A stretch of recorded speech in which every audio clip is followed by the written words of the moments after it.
దక్షిణామూర్తి స్వామి విగ్రహాన్ని మీరెప్పుడైనా జాగ్రత్తగా గమనించారా? ఆయన పాదాల కింద ఒక మరుగుజ్జు రాక్షసుడు కనిపిస్తాడు.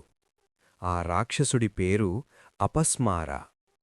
పురాణాల ప్రకారం అపస్మారుడు అజ్ఞానం, అహంకారం మరియు మానసిక మోహానికి ప్రతీక. మనిషి జ్ఞానం కోల్పోయి అజ్ఞానంలో పడిపోతే అతని జీవితం గందరగోళంగా మారుతుంది. అందుకే జ్ఞానస్వరూపుడైన దక్షిణామూర్తి స్వామి ఆ అపస్మార పురుషుణ్ణి తన పాదాల కింద నొక్కి ఉంచి దర్శనమిస్తాడు.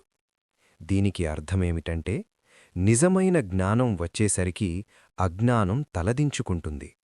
దక్షిణామూర్తి స్వామి గురువుల గురువు, మౌనంగా జ్ఞానాన్ని బోధించే ఆదిగురు.